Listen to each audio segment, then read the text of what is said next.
Chapter 979. Full circle. The mighty griffin landed in front of the caravan, a cloud of snow rising into the air around it. A moment later, a human figure jumped off its back, landing not too far away from Sunny and Neve. The man in front of them was tall and had broad, powerful shoulders. His light armor was crafted from the adamantine scales of an unknown monster, with a blue scarf wrapped carelessly around his neck. His hair was the color of straw, as was his thick beard.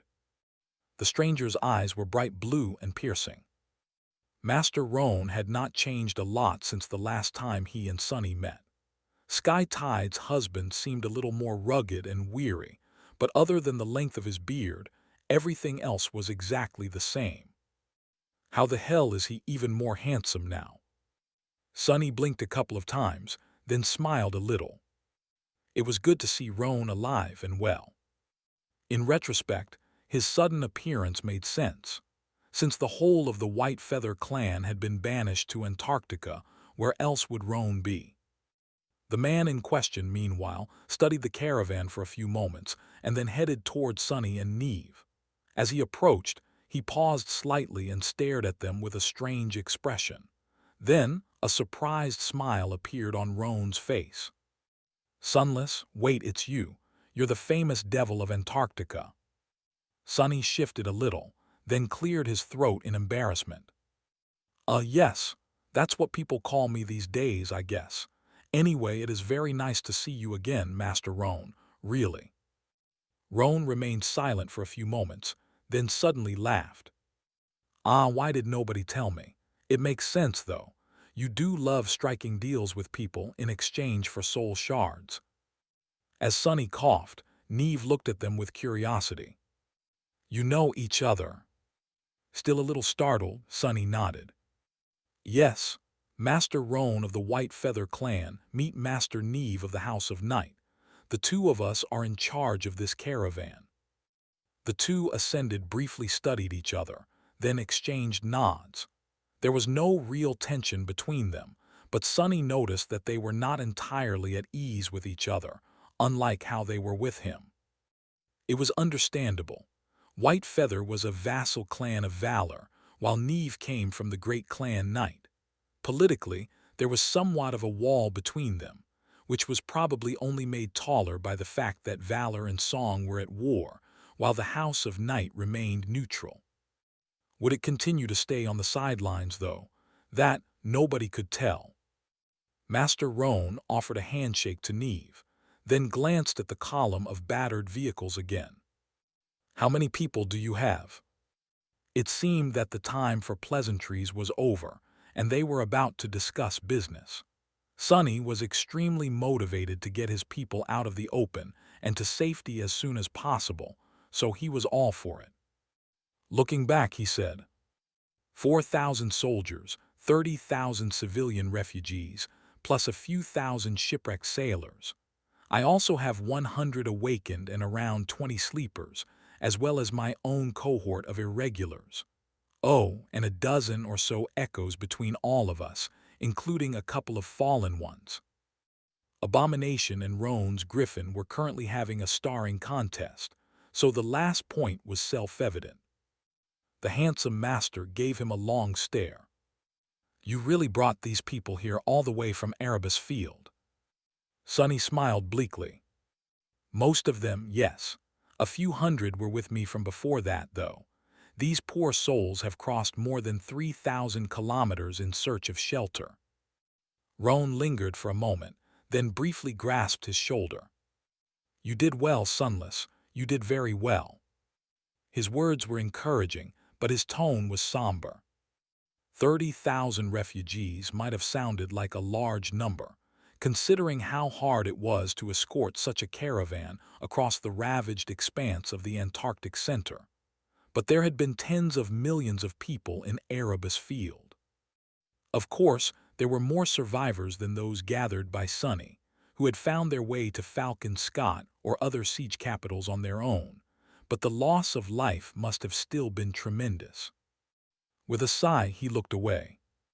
"So, how are we going to do this? I suspect that fighting our way to the city won't be easy." Master Roan remained silent for a few moments, then smiled. Actually, you don't have to worry about it. Too much, I mean. We've been receiving many refugee convoys in the last week or so the procedure has been polished a lot by now. He turned around and looked at the valley ringed by 13 gates. At my signal, there will be a sortie from within the city walls to create a distraction. At the same time, your irregular colleagues will clear the side road that circles this valley. All we have to do is cut through the remaining abominations and reach the entrance to the road. Are you and your people up for that? Sonny looked into the distance and smiled. How fitting. Wasn't it the exact same road that his cohort had been ordered to secure during the first days of the campaign? Sonny had left Falcon Scott 3 months ago, and now he was returning. The circle was complete. What a tough road it had been. Had he ever suspected that things would turn out this way? Millions of people were dead. The First Army was in retreat all across the Antarctic center, and he had somehow ended up being responsible for tens of thousands of lives. Humanity had been thoroughly beaten by the chain of nightmares in this region of the southern quadrant. Not a chance.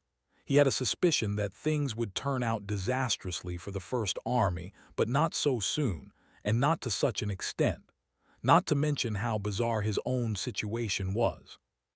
Well, what does it matter? Giving Roan a nod, Sonny stretched his shoulders and said, Yes, we are.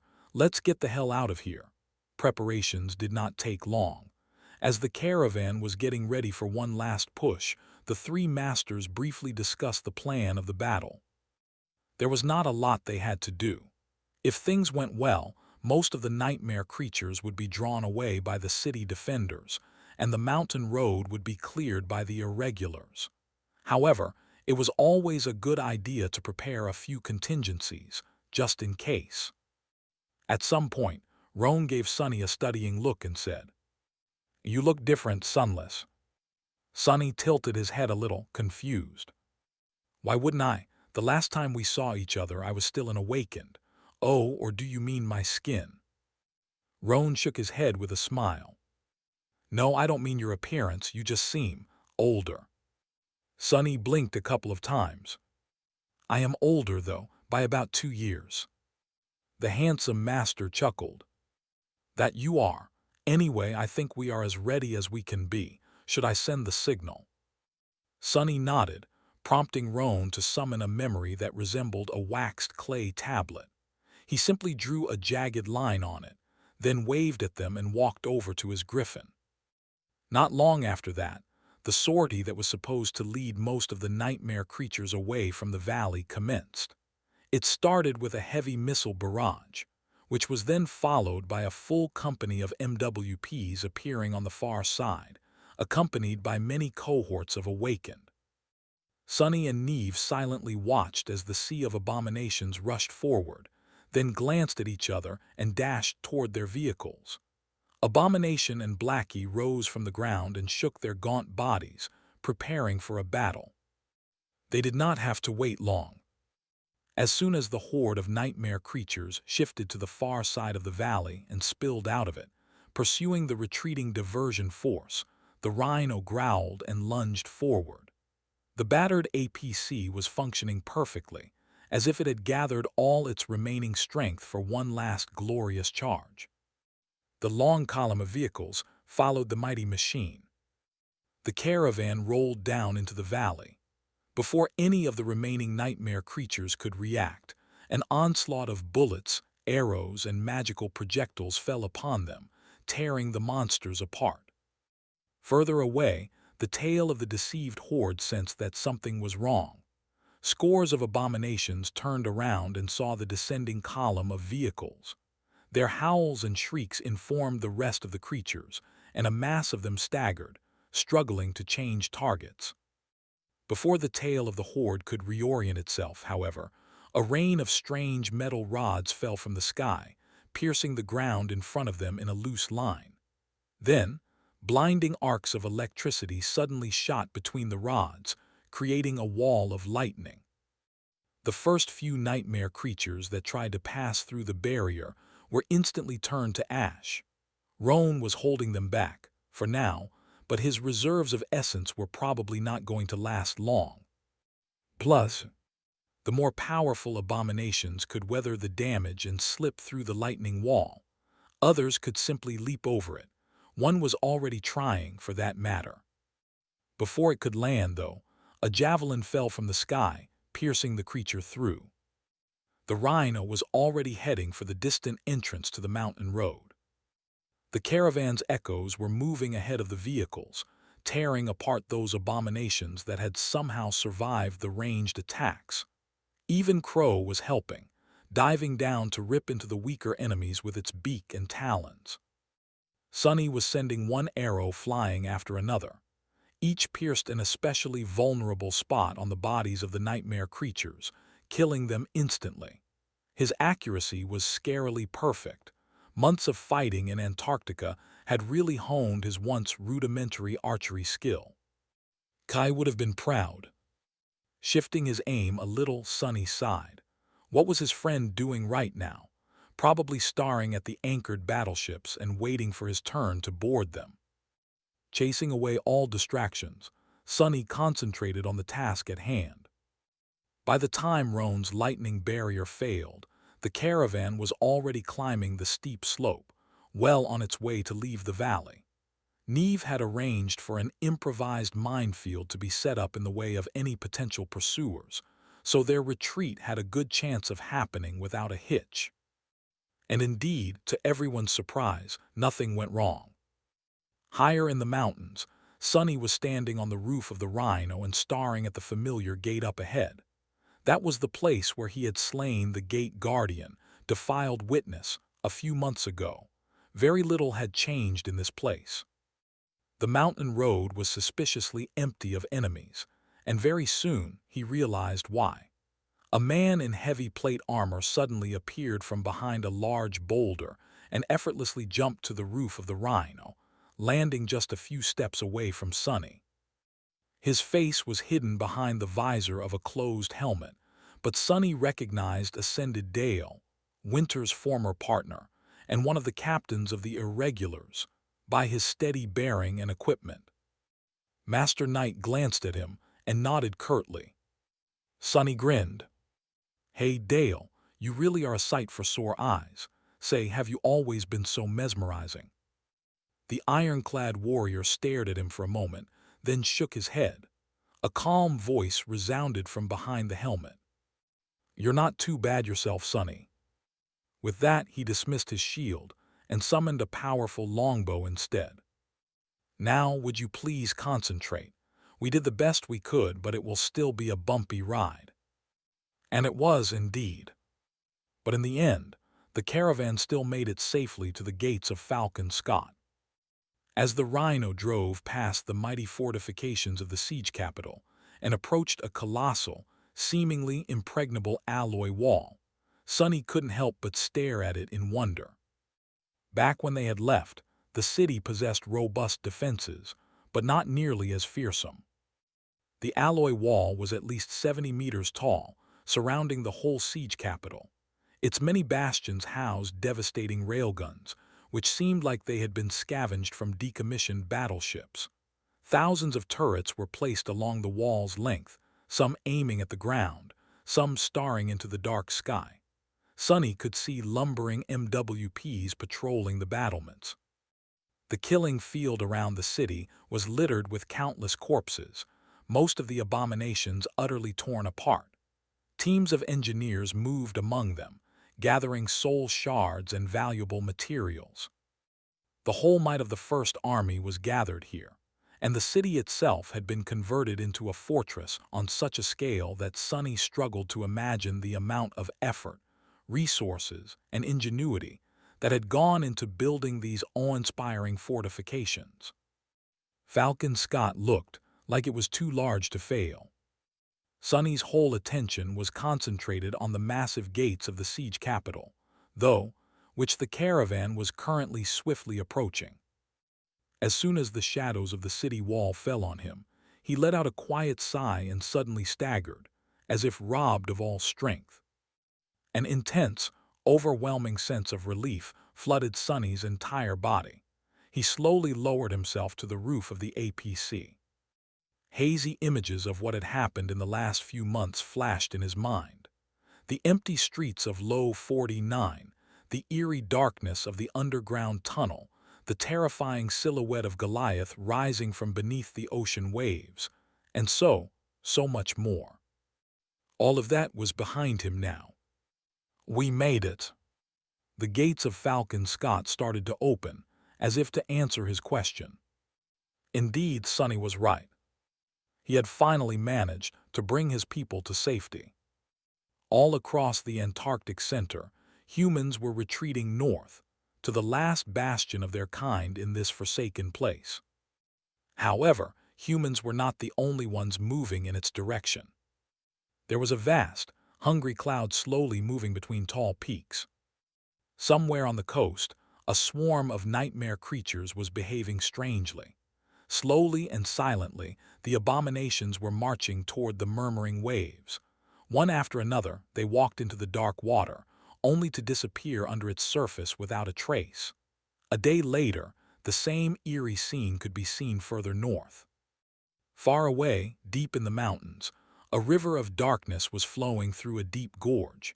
If anyone could take a closer look at it, they would see that the darkness was actually composed of numerous small, black beetles.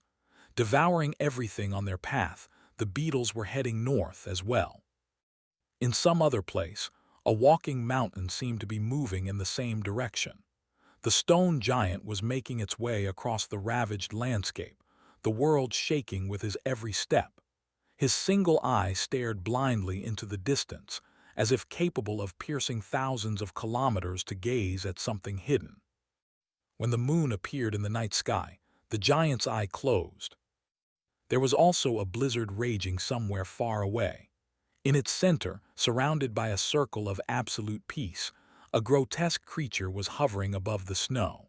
Soon, the winds picked up, blowing furiously in a single direction. North, north, north. And on a slope of a jagged mountain, a powerful abomination was preparing to feast on the remains of an adversary it had killed. Before it could, however, the shadows around it suddenly came to life, and a dark silhouette emerged from them. The creature was tall and human-like, with jet-black bone plates covering its lithe and powerful body. Before the abomination could react, something moved, and a fountain of blood painted the snow red, soon followed by pieces of torn flesh and viscera. The dark creature raised the abomination's severed head with its hand, which was missing two fingers, and stared at it for a few moments. Soon, disturbing crunching sounds could be heard, drowned by the howling of the wind. When the creature was done with its morbid meal, it lingered for a few moments and then looked north, its eyes burning with cold hatred. Below it in the distance, a large city sprawled near the ocean. Falcon Scott, Rain had recently turned 16. For every teenager, that was a special date. It signified more than words could describe, because from that point forward, for about 2 or 3 years, they would be vulnerable to the infection of the spell. She had expected to feel a large change within herself, but to Rain's surprise, everything about her seemed more or less the same. The world around her, however, had changed a lot. Her daily routine was exactly as it had been before, but beneath the surface, everyone was acting differently. Her parents tried to hide their fear, but she knew how worried they really were. Her classmates were putting on a brave face, but none of them could act nearly as well as they thought they could. Even the teachers seemed much more subdued. The mood on the streets of the city was subtly different, too. Of course, Rain was not the center of the universe. Most of these changes had nothing to do with her, and were instead caused by the event that had everyone glued to the news portals, the grand evacuation of the southern quadrant. It was a historic event, after all. Granted, none of it had truly affected NQSC. The refugees were yet to arrive, and the danger they were running from was so far away that it did not feel real. It was just that everyone seemed to have an opinion about what was happening, and there were military vehicles on the roads sometimes. There were numerous recruitment posters all around the city, too, encouraging people to enlist in the Second Evacuation Army. The first one was already achieving victory after victory in Antarctica, pushing back the abominable nightmare creatures each day. Anyone who wanted to win glory and help the victorious heroes defend humanity was invited to join the war effort. Or at least that was what the news told them. Most people just took the propaganda at face value, believing that the Antarctica campaign was going well, but Rain had a slight advantage over them when it came to such things. Her father worked for the government after all, and although he rarely talked about his job at home, she had learned a few things over the years. These days, her dad looked very stressed. He looked more stressed with each passing day. And Sunny was gone. Rain had grown accustomed to her eccentric neighbor coming and going as he pleased, sometimes disappearing for long stretches of time. At least she knew where he was on this occasion. If anything, the idea of Sunny ordering soldiers around was more comical than frightening. Those poor people. She knew, of course, that her impish teacher was an actual master. Despite Sunny's ridiculous attitude and strange antics, he was an ascendant of considerable power. Not just anyone could have been a member of Changing Stars cohort. But still, Lady Nephai's Effie Knight. All of them were exalted warriors, but Sunny was a scout. Even if he was a splendid swordsman and a cunning tactician, his aspect was not suited for battle, let alone the kind of battles that must be happening in Antarctica. What the hell was that fool doing in the middle of a war? And why the hell was he not answering her messages? Damn it, Sunny. Sitting in class and finding herself unable to concentrate on the lesson. It was just a perfunctory summer course anyway, and everyone was sleepy after an intense combat drill. Rain was staring at the screen of her communicator with dark intensity. Things had been fine at first, but then everything went wrong. When Sunny stopped answering, she had not been too worried, for a couple of weeks. It had been 2 months now, though, and there was still no sign of him. At some point, Rain had grown concerned and, not knowing what else to do, contacted Aiko. But Aiko simply told her to relax, and that Sunny was definitely doing great somewhere out there. The petite young woman seemed to have a lot of confidence in Sunny's abilities, it seemed. And yet Rain was ill at ease. It was funny, right now. She should have been worried sick about being chosen by the spell, but Sunny's strange silence bothered her much more. And so, Rain was staring at the screen of her communicator in the middle of a class.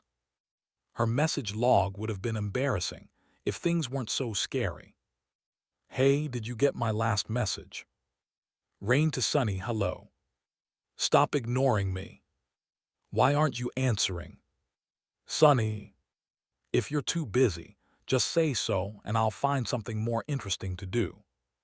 What, not even an okay? Come on. Seriously though, are you all right? Did something happen?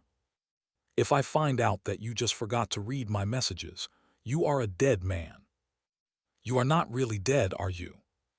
Haha, just joking. What the hell, you did not even congratulate me on my birthday. Sunny, are you okay? Answer me, damn it. Sunny, answer me.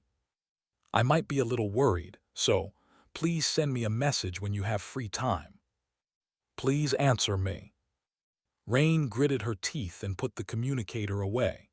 She tried listening to the lecture, although it was hard to hear anything with how much her classmates were whispering around her, gossiping about this and that. The class, the gossip, it all seemed so inconsequential. The whole classroom seemed surreal, actually. It was too peaceful, too warm, and too normal. Somewhere out there, millions of people were being displaced or dying. The loss of one of the 4 quadrants could have long-term and catastrophic consequences for all of humanity. The same thing that was transpiring in Antarctica could just as easily happen to other continents soon. And yet, people were behaving as if nothing out of the ordinary was going on. They just went about their lives, acting unconcerned. Did they not understand what was happening? Did they not know that soldiers were dying on the front line every day? That Awakened were dying too. Fools, damned fools. At that moment, one of her classmates turned around, leaned forward and whispered, "Hey, Rain, why are you so down lately? Want to go eat something spicy after class? There's probably going to be food rationing for a while after those refugees arrive, so this might be our last chance to." Before Rain knew what she was doing, an angry response flew out of her mouth. "Is food all you're thinking about?" She blinked, realizing that she was standing and that the whole class was staring at her.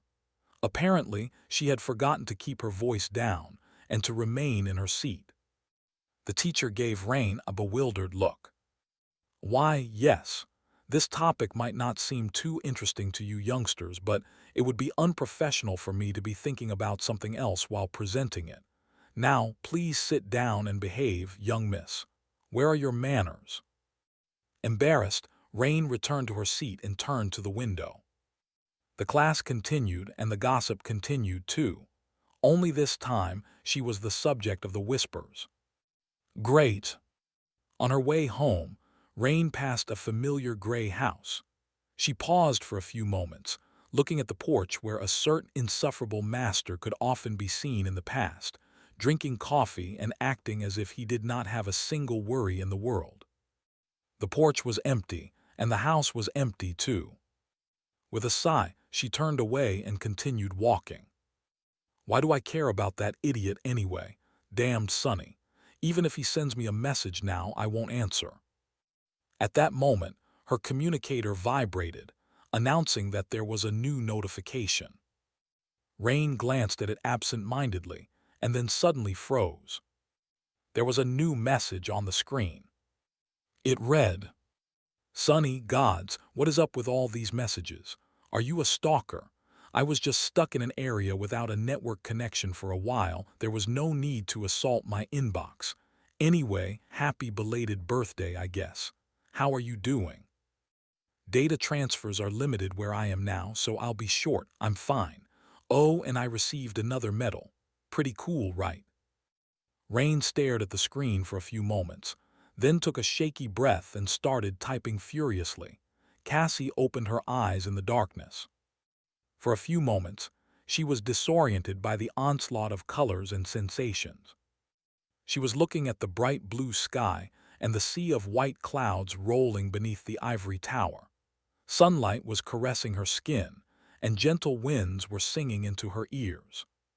She was enveloped in heat, red sparks flying from a crucible where molten steel was shining with an incandescent glow. A tired voice was chanting something in an ancient language, the alien words drowning in the clamor of the forge. She was locked in a small office, reading a document. The paper was cold to the touch and smelled of fresh ink. Her vision was blurry from the lack of sleep, and her heart was heavy. The contents of the document were grave. There were other places, other people. It took her some time to find herself among the strangers. Cassie's was the only world that had no colors and no shapes. It was dark, empty, and silent. She could feel the soft fabric of her pajamas touching her skin and the warmth of her bed. The smell was all wrong, though. Wrong, but nice and familiar. Where am I? She frowned and then remembered. These were not her chambers in the ivory tower. She had returned to the waking world and was now in her room. She was home. Cassie allowed the perspectives of various people marked by her ability to fade into the background and concentrated on her own. She rose from the bed and went to the bathroom to take a shower. The layout of her room was orderly and familiar, and she was careful to keep everything in its proper place. That was why she could orient herself without problem here, not needing any help. This darkness was safe. It had not always been that way, however. For the first few weeks after receiving her flaw, Cassie had been a walking collection of bruises. And then the solstice was upon her. After a short but pleasant shower, way better than anything they had been able to arrange in the ivory tower, she walked over to her wardrobe and got dressed. Her clothes were organized according to a strict system, with a tactile script tag added to each hanger to label colors, so Cassie could find anything she wanted quickly. Finally ready, she left her room and headed downstairs. Outside of her own space, she felt less confident. Her parents tried to be mindful of her flaw, but it was still something unfamiliar to them. In the years after becoming blind, Cassie spent most of her time someplace else after all. How could they have grown accustomed to it? She was almost sure that there would not be a piece of furniture moved or a random item left carelessly in the way. But the mere possibility of stumbling into something or falling down made her feel tense. Cassie felt like a stranger in her own home. She hated that feeling. Of course, nothing here could really harm her. Her ascended physique was beyond being bruised by a mundane accident, but today was a special day. She wanted to make it perfect. Cassie hesitated for a little, and then activated her awakened ability. With so many perspective mediums out there, her essence was in a state of delicate equilibrium. She had to be mindful not to spend more than she could passively replenish, and indulging herself without a real reason was not very responsible. Just for a little bit. Immediately, the world changed. Cassie was standing near the stairs, but she was also cautiously descending them. 1 step, 2 steps, 3 steps. Cassie lowered her foot to the first step, but she was also on the 4th step. Cassie reached the 4th step, but she was also on the landing. Her hand was sliding along the banister, but it was also hanging by her side. She did not smell anything in particular, but she could also feel the scent of her mom's shampoo and flowers. Cassie was still on the stairs, but she also felt a pang of pain as her shin slammed into something hard, followed by the sound of a glass vase shattering as it hit the floor. There was nothing there before. Cassie moved to the side, avoiding the unfamiliar stand, and leaned forward a little to smell the flowers. The vase was standing still and perfectly whole. At the same time, there was the sound of an opening door, and her mother's scent became stronger. Cassie turned to the closed door. The door opened, and her mother walked inside from the street. "Ah, my baby is awake." Cassie smiled and released her awakened ability. Instead, she sent her essence forward and substituted her sight with her mom's.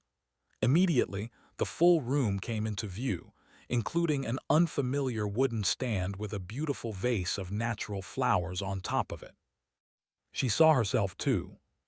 Cassie could see her own face, but not that of her mother. She frowned a little. "My skirt is wrinkled. Happy birthday. I can't believe it, my lovely daughter is turning 20. Cassie smiled. She didn't feel like she was 20, she felt like she was 200. Before she could say anything, her mom enveloped her in a hug. "I am so glad that you managed to come. Work is work, but a young lady like you should not forget about her poor old parents. Would it kill you to visit more often?" "Ah, what am I saying? Visit, what visit? This is still your home, you know. You live here." Cassie's smile widened. "I know. And where are these friends of yours? What do you mean no one is coming to the party? I get it that Lady Nephi's might be busy, but what about the others? That young man, Sonny, the one you always mention, where's he?" Cassie remained silent for a while. "He's busy too. Ah, that daughter of mine is too nice. If it were me, I'd give these so-called friends a piece of my mind. Missing a birthday party is never okay." Cassie just hugged her mom tighter. She couldn't help but cling to her a little longer than she should have. That was because Cassie knew exactly how many more birthdays they would be able to celebrate together. She knew when her mother would die and how. She knew when her father would die too. She even knew the day of her own death and where she would be entombed. Cassie knew a great number of things, and because of that she felt sorry. Fate was not easy to break, and it could not be broken without paying a price. "All right, baby, let me go so that I can cook you a very special birthday breakfast." She reluctantly ended the hug and sighed. "I am not a baby, you know. I am an ascended already." Her mom laughed. "Who says that an ascended can't be a little baby? Now tell me what you want for breakfast."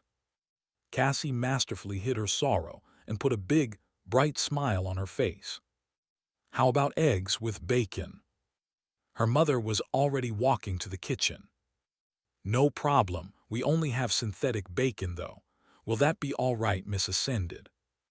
Cassie followed, careful not to smash into anything else. "That's the best kind." There was a digital clock in the kitchen, and when her mother glanced at it in passing, the time was 10 in the morning. Cassie quietly sat down and turned to the clock, even though she could not see it. A few minutes later, when a delicious smell filled the kitchen, she sighed and stared into the distance, as if able to see something far, far away. Her smile faltered a little. It is starting, then. Falcon Scott was not the largest city in the southern quadrant, but it served an important role. Situated dangerously close to the ocean, it served as an entry point to the Antarctic Center. A constant stream of people and cargo used to flow through it, making it the heart of the infrastructure of the region. The city itself sprawled across the foothills of the mountain range, perched on top of tall cliffs. At the bottom of the cliffs, an independent port fortress stood at the edge of the water, surrounded by its own ring of walls. The fortress was much larger and better fortified than the one Sonny had departed the northern quadrant from, and the First Army did not spare any resources to reinforce it even further. The port was connected to the city by a chain of industrial elevator platforms, which could haul a formidable amount of weight up and down. Due to that, the fortress could be supported by artillery fire from the city wall, and even if it fell, the enemy would have to scale the tall vertical barrier of the cliffs under a rain of defensive fire. Not that losing the port was an option in the current situation. Several alloy leviathans were currently anchored near the fortress, swaying on the waves and flooding the dark ocean with the moving beams of powerful searchlights. The city itself was grossly overcrowded, housing 10 times its intended population. After all remaining siege capitals of the Antarctic Center had been evacuated here, Falcon Scott sheltered close to 200 million people. All of them were waiting for their turn to board the battleships and be transported over the strait to the much better protected expanse of eastern Antarctica, where the First Army was still maintaining a semblance of control. One of the 4 naval convoys had been reassigned to ferry people over, but even with the prodigious capacity of the massive vessels, it was going to take a while. The fact that several of the battleships, like Neve's former berth and the Ariadne, had been lost to the ravages of the chain of nightmares did not make the process faster. That's more than half of the population of NQSC. Crazy. Sonny was looking at the live image of the city, which was projected onto a false window in one of the offices of the local government's complex. The city shone with a myriad of lights in the cold darkness of the polar night, with the ghostly aurora swirling eerily above. There were too many people everywhere, and most of them looked lost, disoriented, or outright defeated. The larger part of the complex, of course, was located underground, so the window had to be fake. The complex also housed the regional branch of Army Command, which was why Sonny had received instructions to visit today. With a sigh, he turned away from the window, walked to the conference table, and sat down. Sonny was still wearing the puppeteer's shroud, but the difference was that he had been given time to sleep, take a proper shower, and eat a full meal. Much more important than that, the weight of tens of thousands of souls was not pressing down on him anymore. All in all, he looked pretty refreshed. "Where is she?" He did not have to wait long. A minute or two later, the door opened, and Master Jet walked inside. Soul Reaper looked pretty much the same as she had the last time he saw her. Granted, she was wearing the usual bodysuit instead of battle armor today. Ah, the bodysuit. But other than that, it did not seem like the hellish months of the Antarctic campaign had impacted her in a negative way. Noticing Sunny, Jet smiled. Well, if it's not young Master Sunless, valiant slayer of abominations and savior of men, it's good to have you back, Sunny. Sunny forced out a smile in return. Yeah, it's good to be back. How have the last 2 months treated you? Because, I had it a bit rough. Master Jet took a seat at the head of the table and gave him a humorous look. You have no one but yourself to blame. Who asked you to be such an overachiever? I sent you to retrieve one man and you brought me 40,000 instead. I must say, if everyone here had this kind of attitude, the chain of nightmares would have been over in a week. Hell, we might have reclaimed America by now. Sunny glanced at her darkly. No thanks. Considering how many refugees were currently in Falcon Scott, 40,000 was not a large number. However, a few of those thousands were actual soldiers, and a couple more were experienced sailors. That was actually significant enough to make a splash, so the news of his return spread far and wide. All of them, both the refugees and the soldiers, also seemed to be very fond of telling tales about the devil's many exploits. Sunny was not entirely sure what kind of reputation he had earned, but he definitely had a reputation now. All throughout the city, people were familiar with his name. For better or worse. Oh, thanks for sending me your crow, by the way. It helped a lot. Jet grinned, but before she could say anything, the door opened again. Winter and Dale entered and took their seats. With only the 4 irregulars in the office, it seemed a bit empty. Sunny looked around.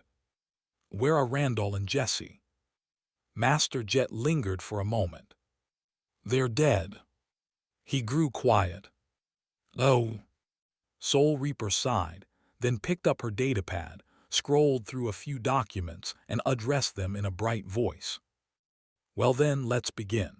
There's going to be a big strategy meeting in an hour for everyone important enough to attend, but before that, I should update you on the current situation. In the next few days, Falcon Scott is going to be besieged by an endless sea of abominations. Our task is simple. We must ensure that it doesn't fall for at least 3 weeks. The situation was both clear and grim. Sunny already knew some of the things that Jet told them, but some were a complete surprise. The First Army was planning to withdraw from the Antarctic Center, taking its entire population with them.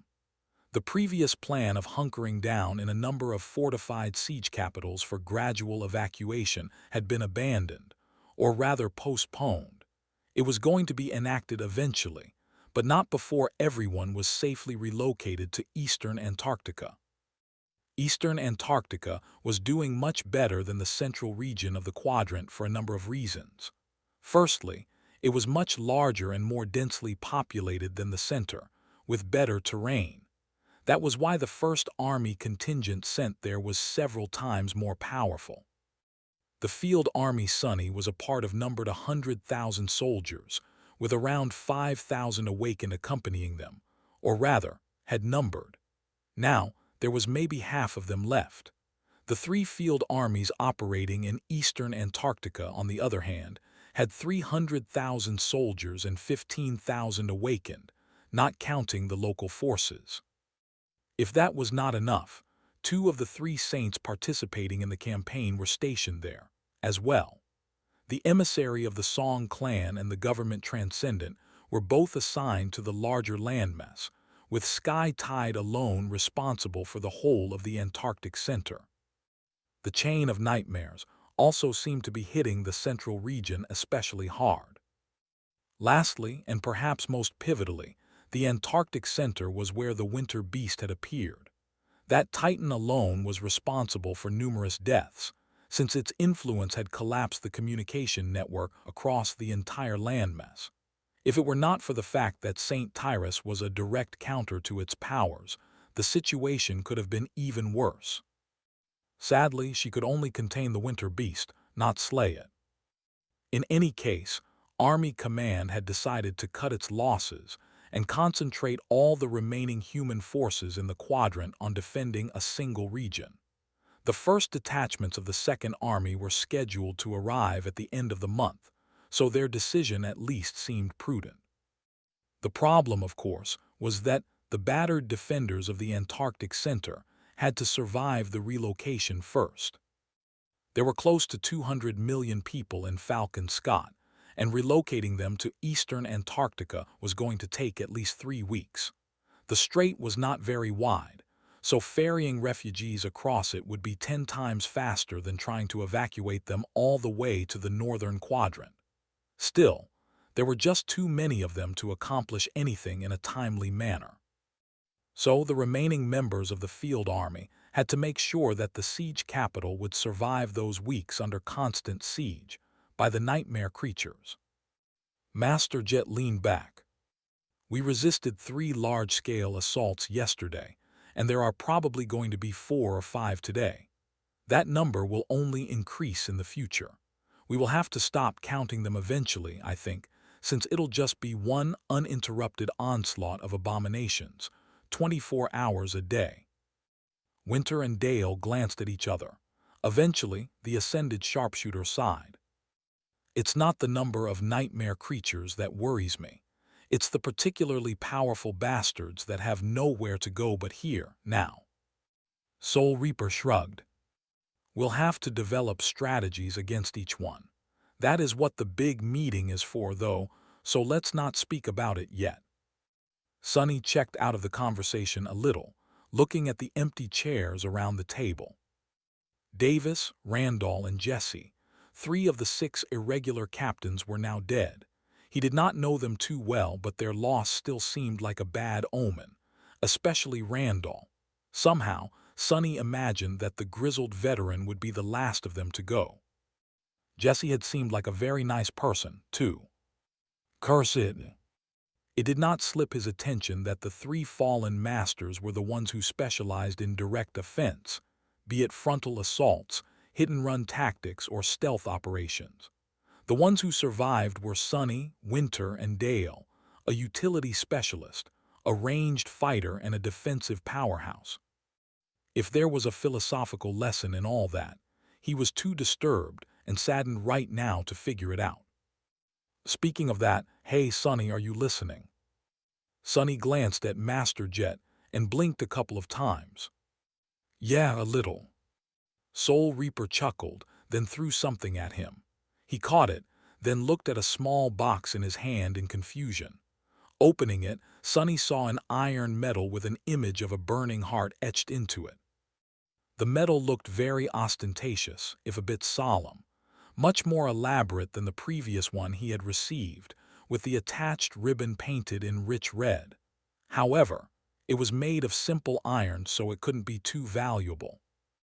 He looked at Master Jet with a silent question, making her laugh. Gods, don't you know anything? That is the Order of Humanity, Sonny, the highest military honor a person can receive. Congratulations. You are officially a hero. He frowned a little, prompting Jet to smile. And yes, it comes with contribution points. Lots of them. You have also been promoted to Major. That comes with an increased stipend, too. Sonny relaxed, and then looked at the iron medal with a bit of fondness. I do know some things, actually. He doubted that he would be able to use his considerable amount of accumulated contribution points in Falcon Scott, since logistics here had to be under dire strain. Most resources would instantly be distributed to those who needed them, including valuable memories or not-so-valuable memories, for that matter, considering how many new sleepers had to be armed. Once they reached eastern Antarctica, however, Master Jet glanced at her datapad and sighed. It's time for us to head to a bigger office. The strategy meeting is about to start. Sonny stood up, glanced at the false window one last time, and headed for the door. If we reach eastern Antarctica, I mean. The next conference room was much larger, and there were even some refreshments for the participants of the meeting. Sonny found the darkest corner of the room to settle in and tore open a packet of sweetened snacks, after making sure that there was no honey involved in their creation, of course. Chewing on something that felt like a dried berry, he glanced around. The most prominent figures of the First Army were arriving one after another. There were a few mundane commanders, but most of them were ascended. Eventually, he counted no less than 21 masters, including the 4 irregulars. Neve and Roan were also present, so he gave them a wave. Master Jet, who was relaxing on a chair next to Sonny, gave him a curious look. "What interesting friends you keep, Sonny." He shrugged. "What about them?" Soul Reaper chuckled. "No, nothing. It's just that here's a room full of government ascended, and the 2 you're waving to are both connected to the great clans. If I didn't know you better, I'd think that you have a bit of a fondness for social climbing." Sonny scoffed. "The only climbing I'm fond of is, actually, never mind that. Weren't you the one who helped me broker a deal to get out of joining Valor anyway? Surely you understand that a precious jewel like me doesn't need connections to earn the favor of a great clan."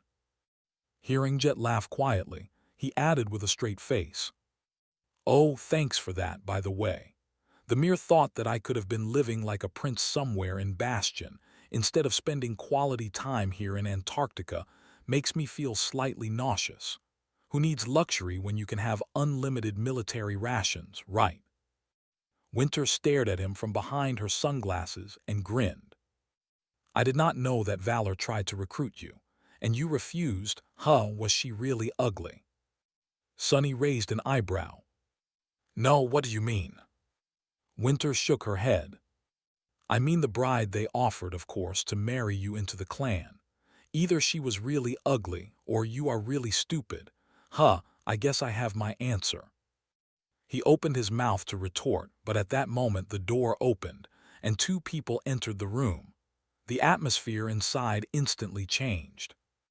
The first of them was Saint Tyrus, just as striking and stern as Sonny remembered her. The second was a man with smooth ebony skin and perfectly white hair, his eyes glinting with shades of indigo and deep blue. Sonny had only seen the man once, and from afar, but he knew who the stranger was. Bloodwave, a transcendent of the House of Night. He was in charge of the naval convoy that had delivered the field army to the Antarctic Center, and the Saint Sonny had witnessed diving into the black water as a monstrous killer whale once. Oh, he is also in Falcon Scott. It made sense in retrospect. The naval convoy was assigned to ferry the refugees across the strait, so of course, Bloodwave was involved. He was most likely in charge of making sure that nothing destroyed the ships during the relocation. The emissaries of the House of Night were not a part of the First Army, which was why Sonny failed to realize that there was actually a 4th transcendent in the southern quadrant right now. No, there had to be even more, since the other 3 convoys also required a mighty guardian to protect them. Initially, they were not supposed to involve themselves with the ground operation, but the situation seemed to have changed somehow. Sky Tide greeted everyone gathered in the room, then proceeded to take a seat at the head of the table. Bloodwave simply leaned on the wall after exchanging a few words with Neve, forcing a few masters to shift uncomfortably as his presence brushed against them.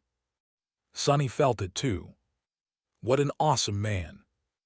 As he studied the mysterious saint through his shadows, Sky Tide started the briefing. "You all know what must be done."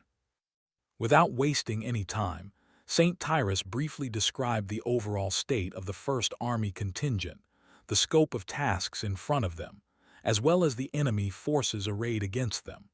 Her voice was calm and composed, as though they weren't facing an existential threat of dreadful proportions. To be honest, Sonny struggled to imagine Sky Tide losing composure in any circumstance. What would that even look like? Actually, I hope to never find out. Most of what she told them were things that he already knew to some extent, but hearing all of it listed in a structured manner was helpful to get a solid glimpse of the big picture. The big picture, did not look too good. Pointing to the projected map of the city and its surroundings, St. Tyrus continued. Now that Falcon Scott is the only target in the region, the infighting between nightmare creatures will increase drastically. The terrain limits their approach, which means that various swarms and tribes of abominations will have to compete with each other for the right to attack the wall. Many will be slaughtered long before they reach us. Her gaze was cold and heavy. So, we should not worry too much about being overwhelmed with pure numbers. What we do need to worry about, however, is that only the most brutal, lethal, and powerful creatures are going to make it through. The main purpose of this meeting is to identify priority targets among these creatures and come up with a way to deal with them. St. Tyrus gestured to the projections, where several images replaced the city map. The preliminary analysis shows that these nightmare creatures represent the most acute threat to this city. Sonny looked at the images, feeling a grim weight settle on his heart. He was already familiar with most of them. A cloud of flying vermin devouring the landscape, an unclear image of a river of darkness flowing through a deep gorge, a still image of the low 49 facility, a hazy drawing of a grotesque beast hiding behind a veil of snow, and a walking mountain with a single inhuman eye, emerging from a sea of incandescent lava to attack a vast city. Sonny sighed. 3 weeks, huh? St. Tyrus waited for a few moments, then spoke again. Some of you have already faced one of these monsters. Master Sunless over there has even survived encountering 4 out of 5. Without prompting, everyone in the room turned to stare at him, their expressions varying from pity to astonishment. He even heard a few whispers. 4 and he's still alive. That kid must be cursed or something. Devil's own luck, huh? Sonny cleared his throat. Ah, yes. Using this moment, I might as well sincerely thank Army Command for giving me the opportunity to complete my collection and get to know the winter beast as well. A wave of laughter spread through the room. Sky Tide gave him a stern look. I'll mark you as a volunteer then. Before Sonny could protest, she continued. The first target is a swarm entity known as the Devouring Cloud. Our diviners were able to determine that it is not a powerful nightmare creature, per se, but instead the remains of one. The Devouring Cloud was most likely a fallen terror, one that had its main consciousness destroyed at some point in the past. The swarm of its brood remains, however, and that is what we need to counter. She glanced at the irregulars. Master Winter, considering your proficiency in ranged and area of effect attacks, you will be in charge of bolstering the city defenses when it comes to deflecting aerial threats. Winter nodded. After explaining a few more details, St. Tyrus continued. The second target is a creature that was designated as the Heart of Darkness. Not a lot is known about it, except for the fact that it is composed of numerous insect-like drones, wielding powers connected to elemental darkness and possibly spatial distortion. The knowledge of this being was brought to us by the first irregular company. That would be Sonny and the members of his cohort, who had been diligently reporting everything about the enemies the convoy encountered during their visits to the Dream Realm. Sky Tide looked in the direction of the 4 irregulars. The Heart of Darkness has been present in the Antarctic Center since before the Chain of Nightmares. Its rank and class are unknown, but the current theory is that the irregulars disturbed the creature's evolution to Titan. If so, we might have avoided an even bigger disaster. In any case, the people most suited to deal with that threat are. She named 3 unfamiliar First Army Ascended. Apparently, their aspects would work well against a myriad of murderous, darkness-infused beetles. Sonny was happy to hear that he would not have to face the damned insects himself again. If things went according to plan. The third target was designated as the Terror of Low 49. Once again, its exact rank and class are unknown, although the creature is most likely to be a corrupted terror. It is responsible for destroying the battleship Ariadne, as well as massacring the garrison of the Low 49 installation. Master Sunless is the only known survivor of the attack, so he is the best person to inform us about this threat. Sunny lingered for a few moments, then shrugged. There's not much to tell. The bastard hides underwater and kills people by luring them into the ocean with immensely powerful mind manipulation. It also places a mind hex on everyone else to make them ignore the victims. That is the pattern of behavior that I witnessed, which is not to say that the creature does not have other means of attack. You can read the details in the reports we submitted. He thought a little and then added, if there is one strange thing about that terror, it is that it emerged from the gate alone. It does not seem to have an entourage of weaker nightmare creatures to defend it, either, which might be a vulnerability. Oh, also, there has to be some kind of limitation to its ability to wipe out large groups of people. Otherwise, it would not have waited weeks to kill everyone at Low 49. Sky Tide nodded. Saint Bloodwave. Master Neve, since the creature appears to be aquatic in nature, it is going to be your responsibility to hunt it down. The terror cannot be allowed to approach the city. The emissaries of the House of Night simply nodded. Sunny hoped that they had enough mind protection memories. Meanwhile, St. Tyrus turned to the image of the winter beast. A hint of a contempt appeared on her beautiful face. The winter beast was recently confirmed to be a corrupted titan. I can't kill it, but I will contain it. Dealing with the creature will be my responsibility. Many of the people in the room paled at the mention of the creature's rank. Master Roan especially seemed to have a grave expression.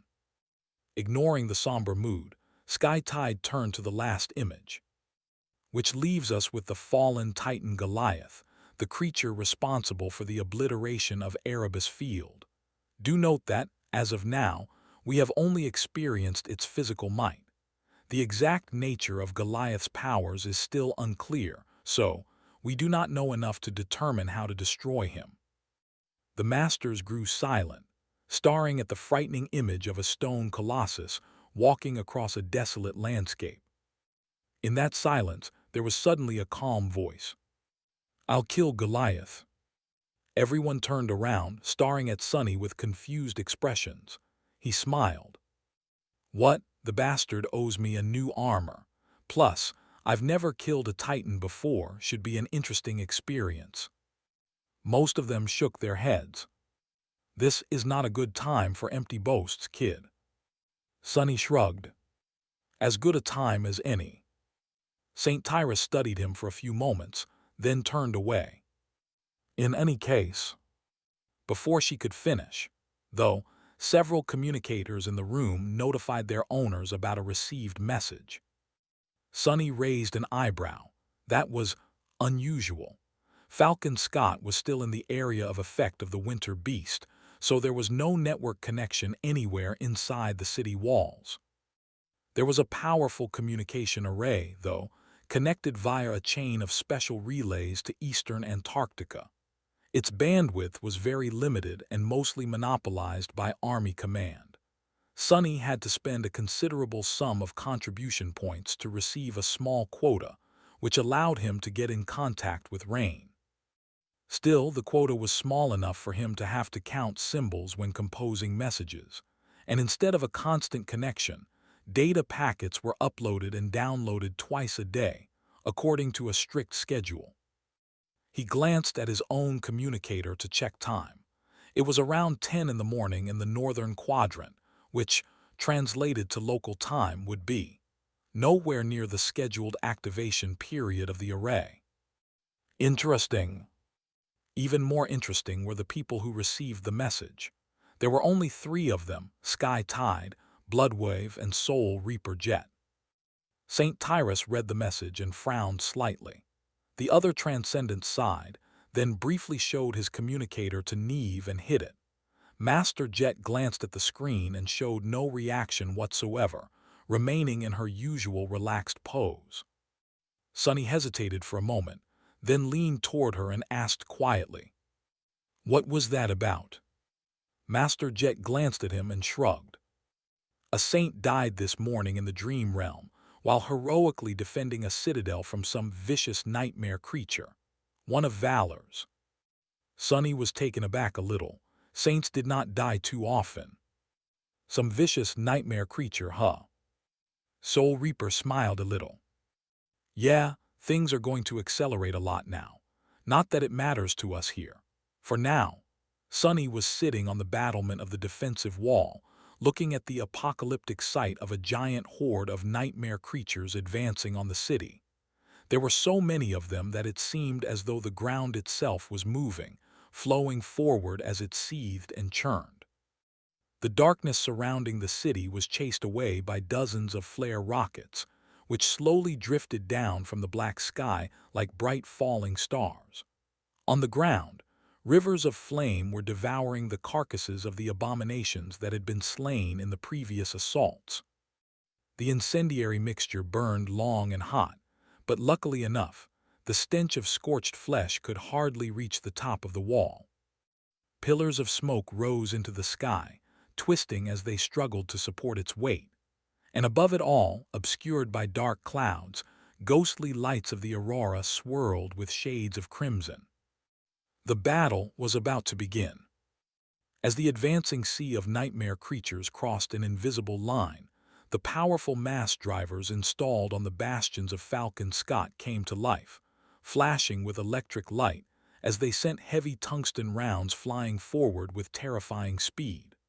The rail gun fire was accompanied by deafening thunderclaps, making the whole wall shake and vibrate. Even though the tungsten rounds were not explosive, they impacted the horde with enough force to produce flashes of light and a devastating shockwaves that pulverized dozens of nightmare creatures and cut bloody swathes through their mass. The horde, however, continued forward unperturbed. A moment later, the breaches created by the first salvo of the rail guns were entirely gone, and the abominations rushed forward with murderous frenzy. As the mass drivers accumulated new charges, the heavy-caliber turrets placed along the wall joined the fray. Long tongues of fire bloomed from their barrels, and thousands upon thousands of bullets filled the air. The shining streams of them twisted as they slid across the horde, decimating countless creatures. The noise of the turret barrage was dire and cacophonous. Sonny winced unhappily. War was a lot of things, but mostly it was loud. He glanced at the 70-meter drop below him, then concentrated on his hands again. His fingers were spread apart and moving, as if performing an elaborate dance. From the side, it looked as if Sonny had either gone crazy or was trying to cast some strange hex. Of course, he was doing neither. Instead, he was weaving shadow strings. It was just that the slowly forming threads of essence were only visible to him.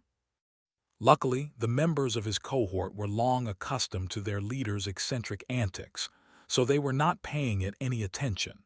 Instead, all six were tensely observing the approaching horde. Once the hundreds of MWPs stationed on top of the wall braced themselves and opened fire, Samara placed the barrel of her rifle on the battlement and leaned into the scope.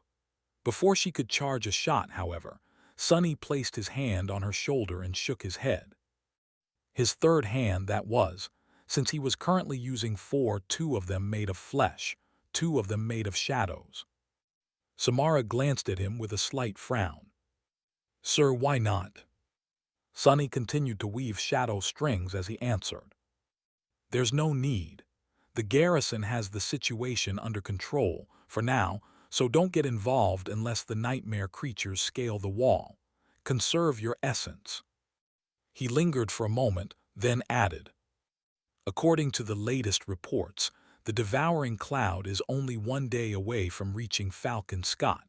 We are going to need all our strength tomorrow." The irregulars shifted uncomfortably, remembering their last brush with the flying swarm. Sonny, meanwhile, disregarded his own advice and turned his attention back to the invisible threads of essence. The battle progressed more or less as he expected. The horde advanced despite suffering heavy losses, and not long after the MWPs unleashed a hail of rounds and missiles into the mass of abominations, the mundane soldiers joined, followed by awakened sorcerers and archers. The siege was a strange one, considering that most of the defensive measures of the city were only able to deal with dormant and awakened nightmare creatures. To slay the fallen ones, awakened fighters had to abandon the safety of the battlements and sortie out, emerging either from heavily armored hatches in the wall or from hidden tunnels stretching beneath the killing field. Those tunnels were also used to intercept those abominations that were capable of burrowing through the ground, and could be easily collapsed in case the enemy took control of one. If a corrupted nightmare creature appeared, the masters were sent out to destroy it. It all sounded well planned and controlled, but the actual reality was pure chaos and mayhem. Abominations possessed all kinds of vile powers, so each assault was unpredictable and dangerous. Each victory took a lot of human lives to achieve. Noticing a line of hatches open lower down the wall and a dozen swift figures jump out of them, Sonny sighed. He caught a glimpse of Dale's heavy armor, which meant that something truly dangerous had emerged. Army Command was strangely protective of the irregulars, mostly keeping them in reserve for now. They were probably meant to do their part of the dying once the priority targets showed up. Considering that night's cohort had been unleashed, though the current battle must have been going less smoothly than he thought. And indeed, not long after Dale eliminated his target and retreated, the horde broke through the protective barrage and reached the wall. It seemed that the abominations had learned to use the piles of corpses left behind by the previous assaults as cover. The lowest part of the wall was also the most reinforced. All materials retrieved from the carcasses of well-armored nightmare creatures went into making it hard to breach, so the horde stalled at the bottom for a while, suffering under a flood of bullets and explosive projectiles. Then, however, the abominations started to pile one on top of another, forming morbid ziggurats of bodies. The ziggurats grew, rising higher and higher as more nightmare creatures climbed the ladders made of writhing flesh. 10 meters, then 20, then 30. Eventually, it became clear that there was a substantial risk that the horde would scale the wall. With a sigh, Sonny paused his weaving and stood up, easily holding his balance on top of the battlement. A black bow appeared in his hand, and an arrow that seemed to be made of lightning ignited on its string. They know how to build siege towers now. Drawing the bow, Sonny lingered for a moment, and then sent the strike of thunder flying down. A moment later, the howls of the nightmare creatures tore through the clamor of the battle, and the spell whispered into his ear like a sonorous choir. The battle raged on, and it still raged on by the time Sonny and his cohort were done with their shift. Or maybe it was already another assault. By now, it was often hard to tell where one attack ended and a second one began. Descending from the wall, the irregulars passed through the busy camp below.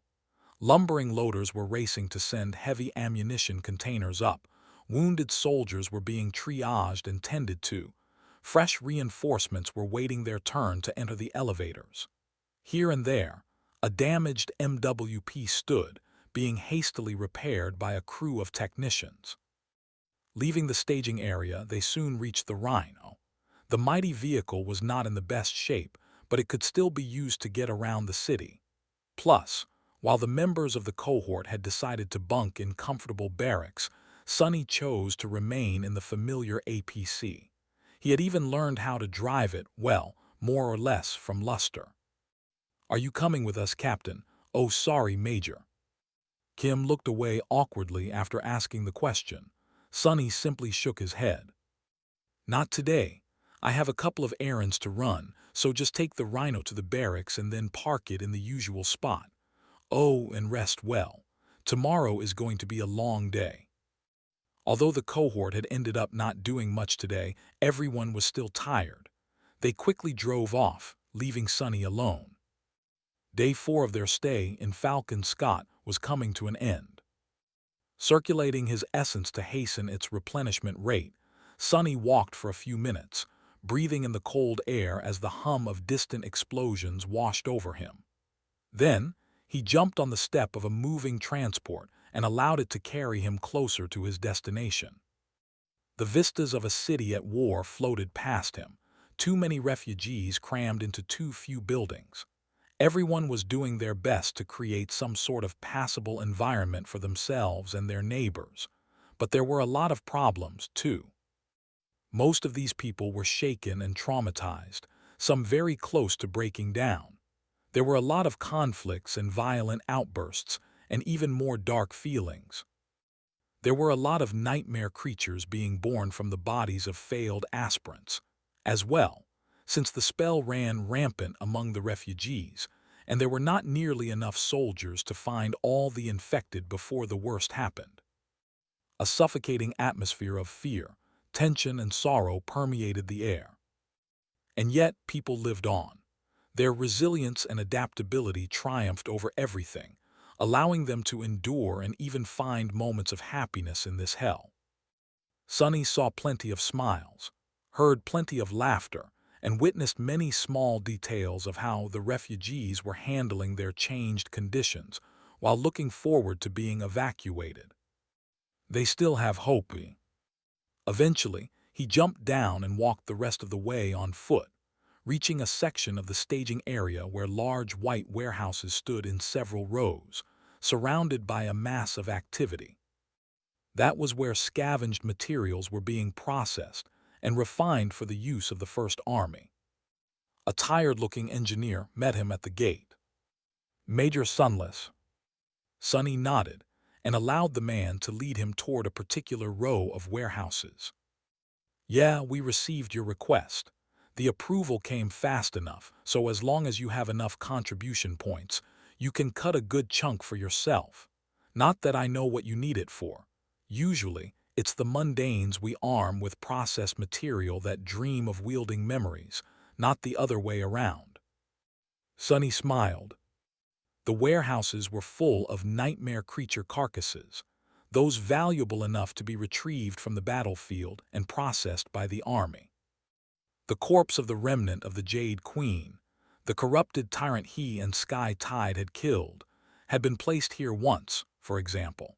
The incredibly durable jade carapace of the monstrous beetle was then refined and used to reinforce a section of the wall. Most of the processed material was instantly used to strengthen the fortifications of the city or the First Army itself.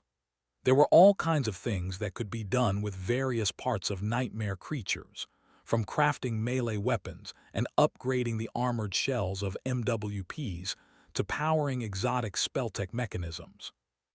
That was why Sonny had to push his weight around, bargain a little, and spend a bunch of contribution points to receive a modest quota.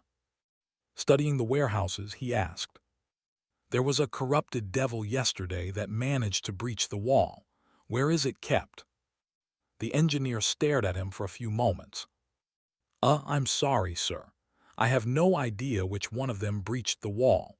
We just receive the carcasses and come up with ways of dismantling them. Another team then thinks of a way to actually use the parts." Sonny blinked a couple of times. "Makes sense. Just show me the corrupted material you have, then." He was led through several warehouses, studying a series of ghastly corpses, each one more frightening than the last. There was a creature that resembled a giant mole covered in heavy plates of bone armor, and a creature that looked like a mass of spikes, with a small skeletal body hidden somewhere in its center.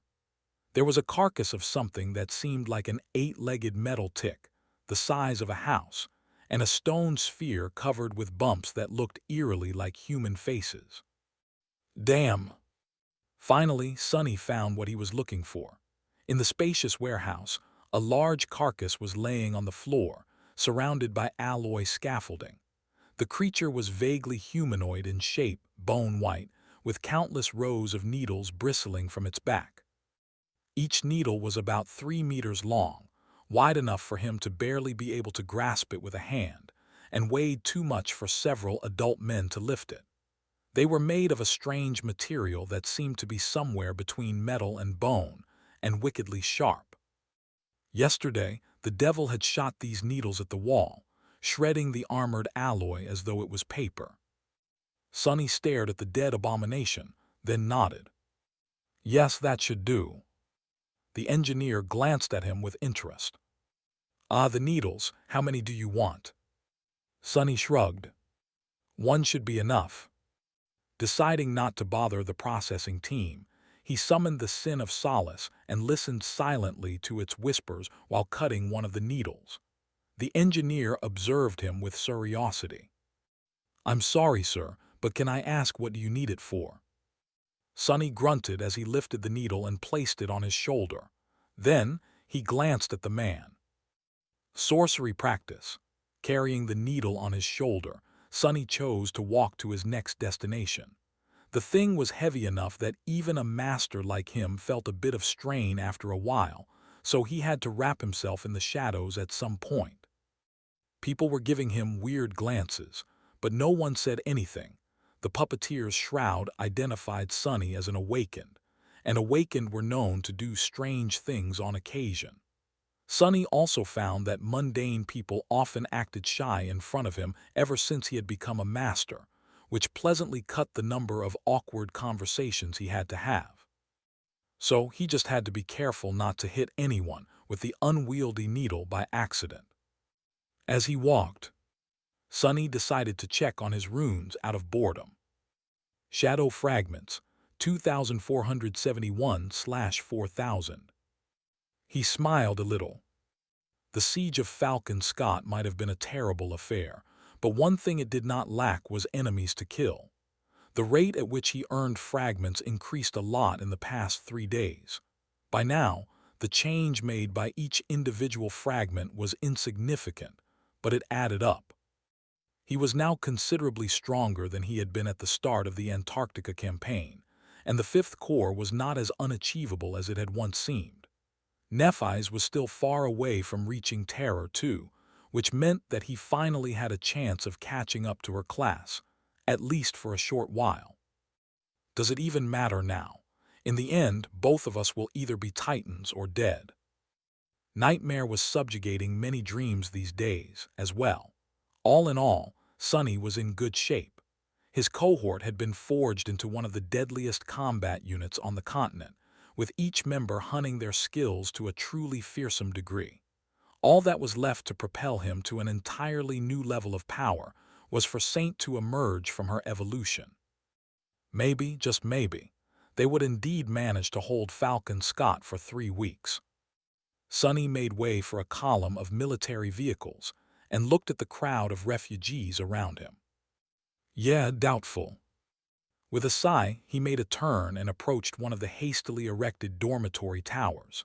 This one looked more substantial than most, but not by much. Looking up, he saw a vast expanse of glowing windows, with thousands and thousands of humans taking shelter from the cold within. He glanced at the devil's needle, then awkwardly spun it and thrust the point deep into the ground. Taking it into the building would have been a hassle, and Sonny was sure that no one would steal it. The thing weighed more than any mundane human or even a group of them could carry away. The problem, though, was that the needle was so sharp that it continued to sink into the frozen soil under its own weight. Sonny stared at it resentfully for a moment, then repeated the process, this time thrusting it into the ground with the dull end. Finally satisfied, he walked to the entrance to the tower, where a lone civilian was shoveling snow away. As he was passing, the man flinched and stared at him with wide eyes. Sonny sighed inwardly.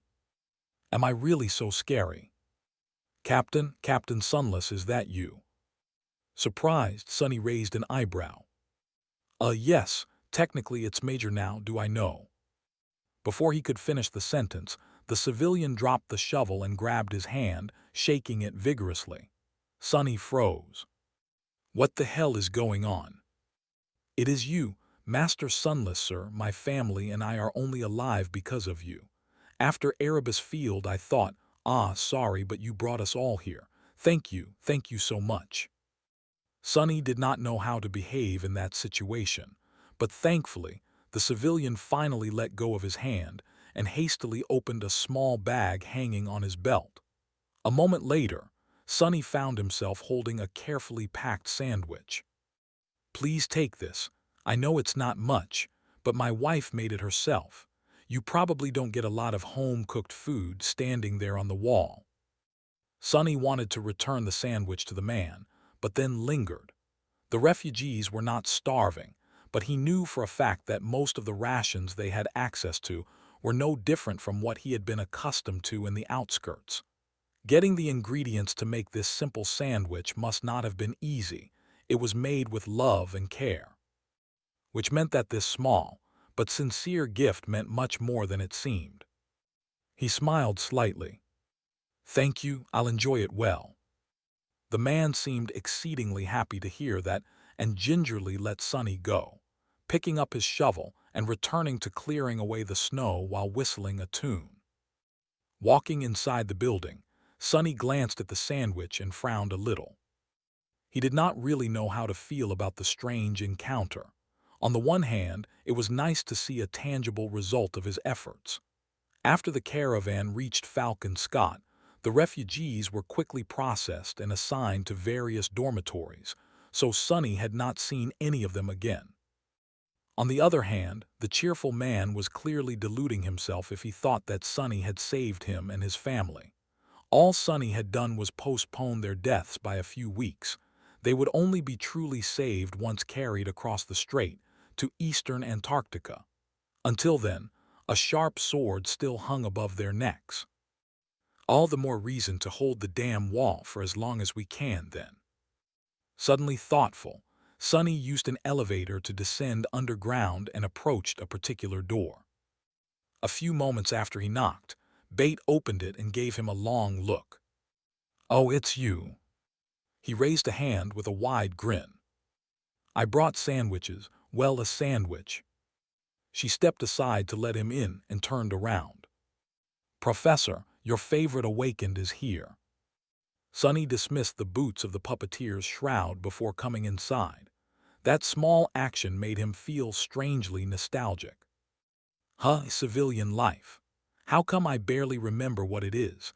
Sonny had no particular reason for this visit, apart from simply wanting to check on how the old man had settled in.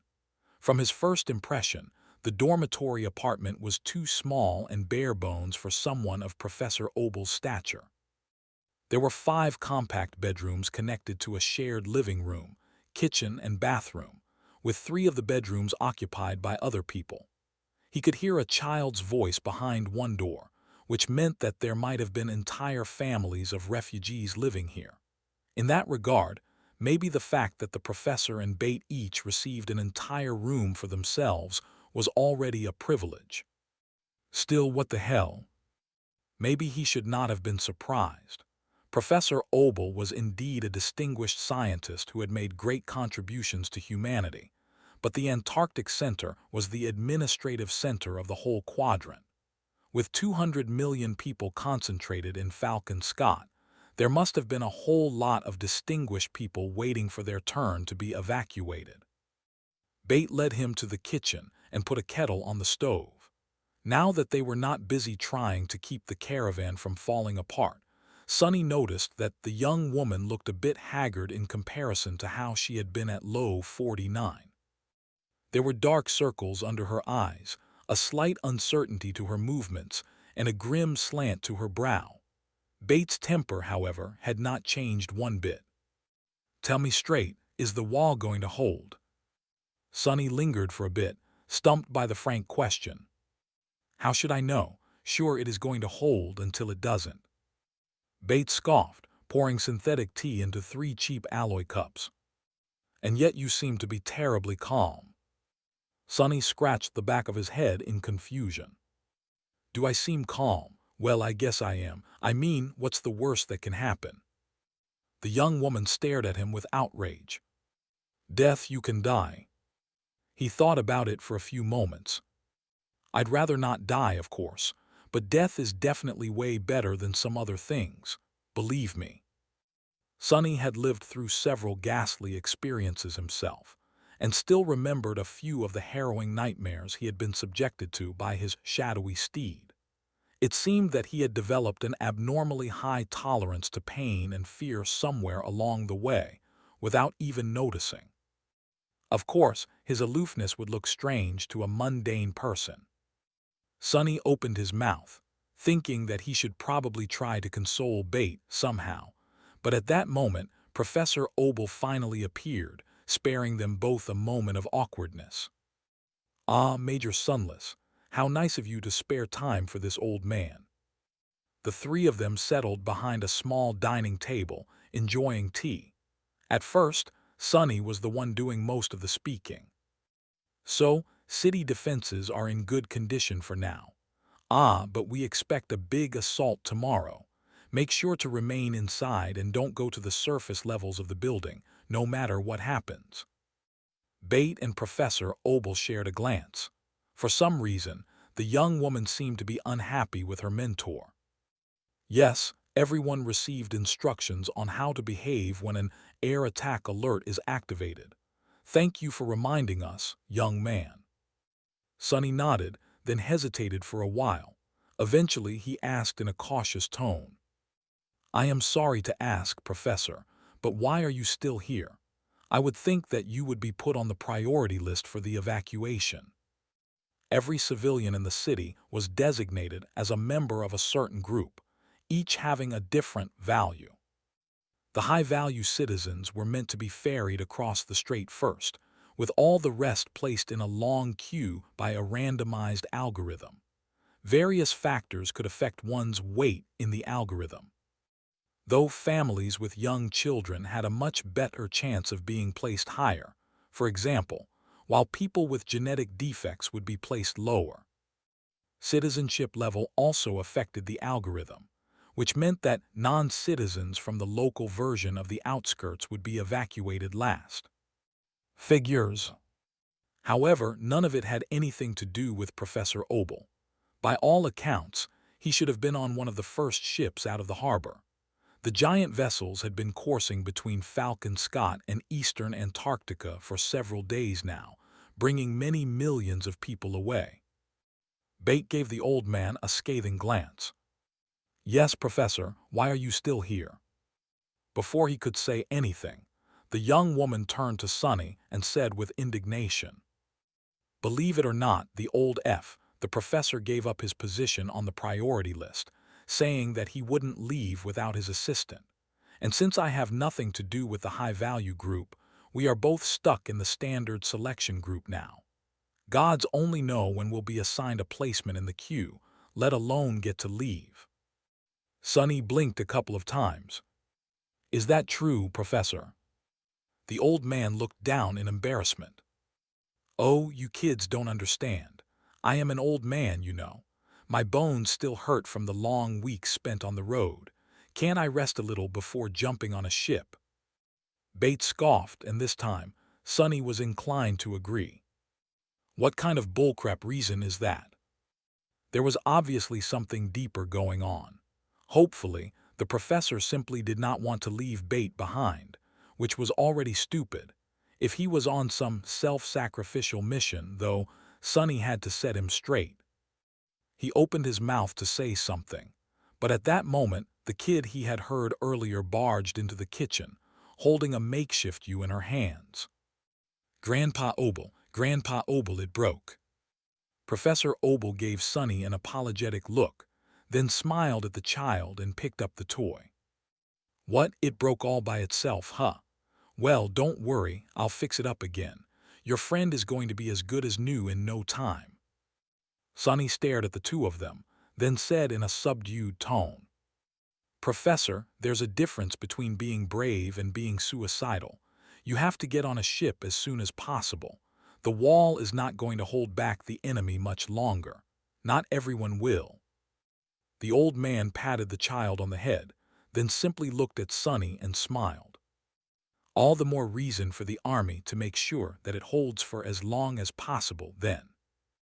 It's not as if we're not trying. Wait, isn't that what I said myself?" Sonny winced, then finished his tea in one gulp and stood up. "I guess you are right. I'll be going then." He glanced at Bate. "Contact me if you need anything." With that, Sonny left the small apartment and returned to the surface. Picking up the devil's needle, he grunted and put it back on his shoulder. "That old bastard.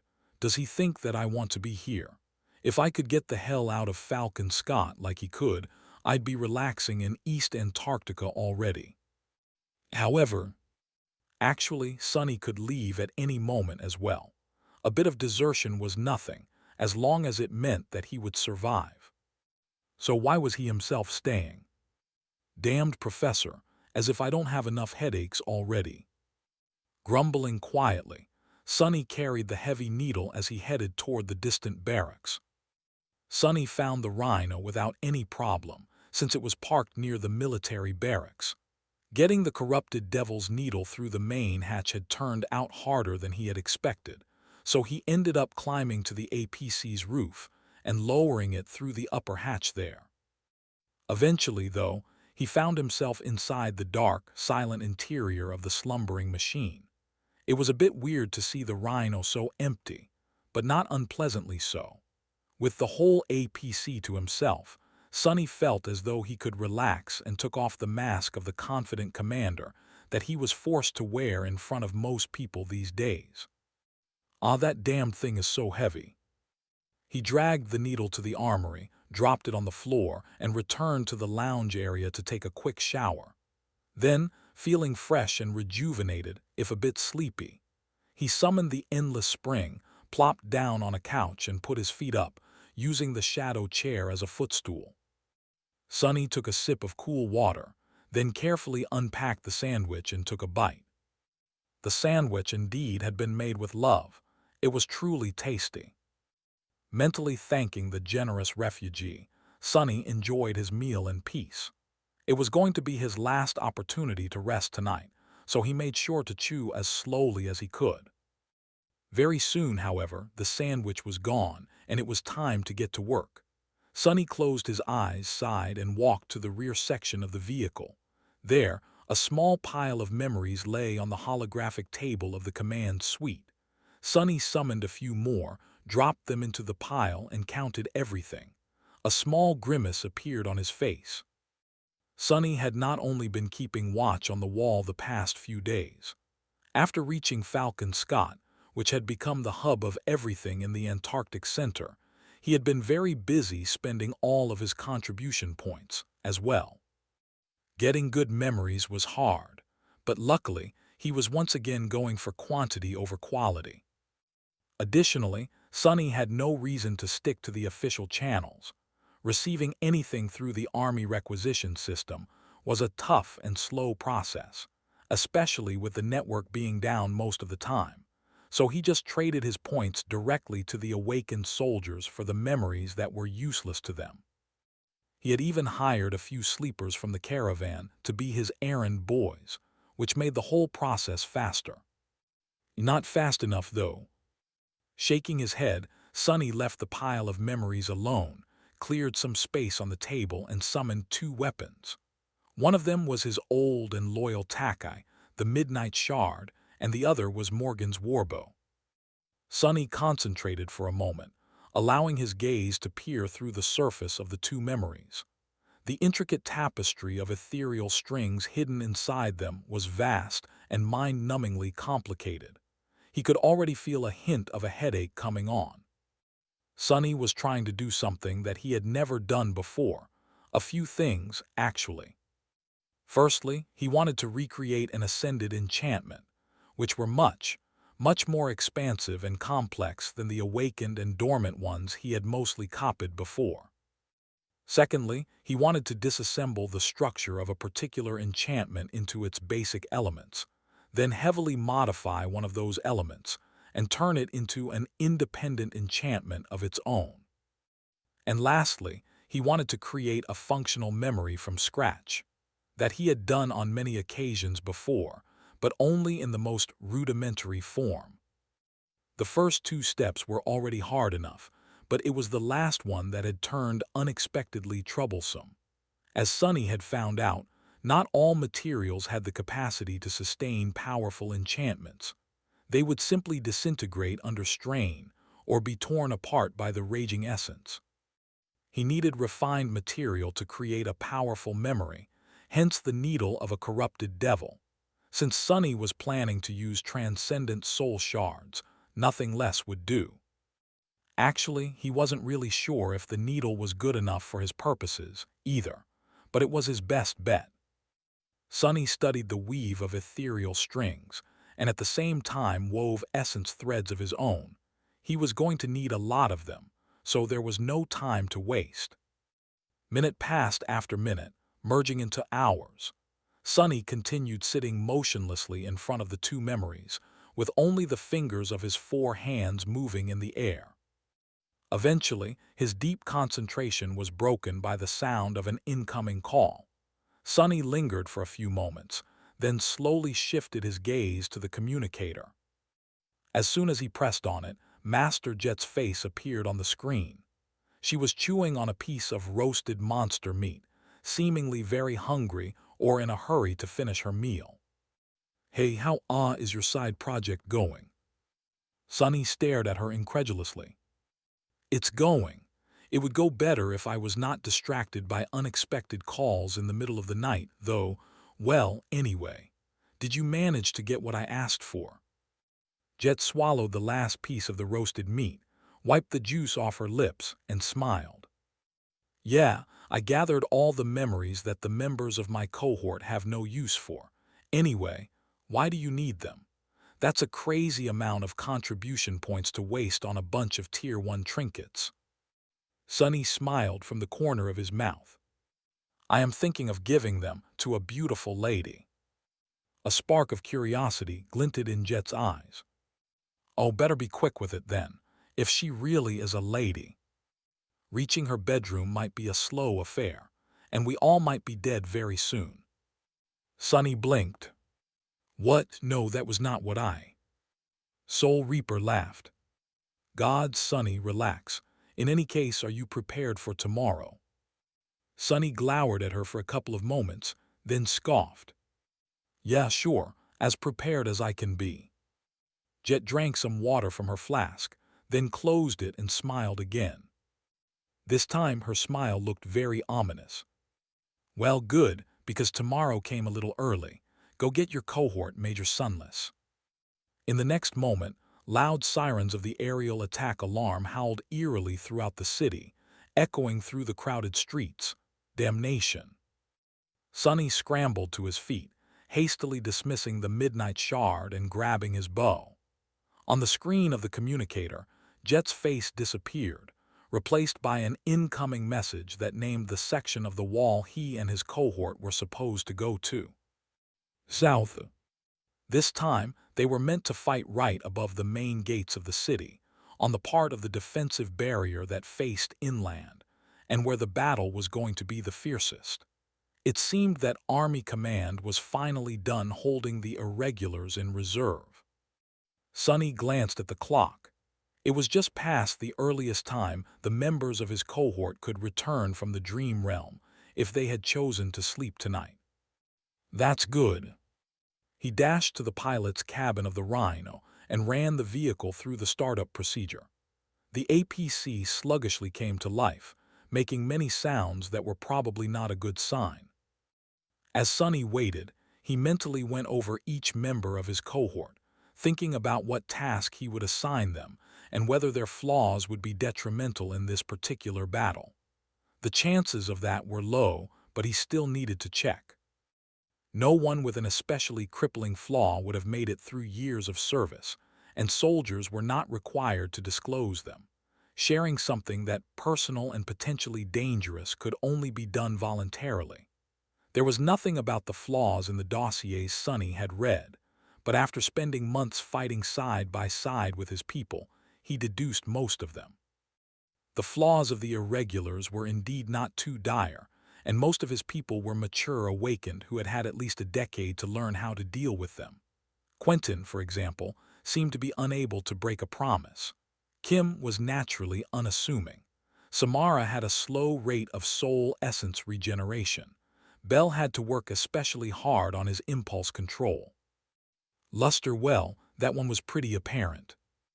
Dorn's flaw was the cruelest, but it would only become detrimental years from now. His body was slowly but constantly growing, and would most likely collapse under its own weight one day, sometime in the future. Nothing that would play a role in today's battle, though. All good. At that moment, the hatch of the Rhino opened, making the eerie wailing of the sirens much louder. The members of his cohort rushed in, summoning their armor and weapons as they did. "Captain, everyone's here." Without waiting for Luster to get to the cabin, Sonny lowered himself into the driver's seat and sent the Rhino forward.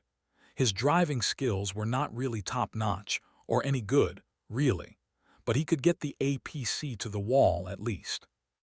"Get yourselves ready. You all remember the plan, correct?"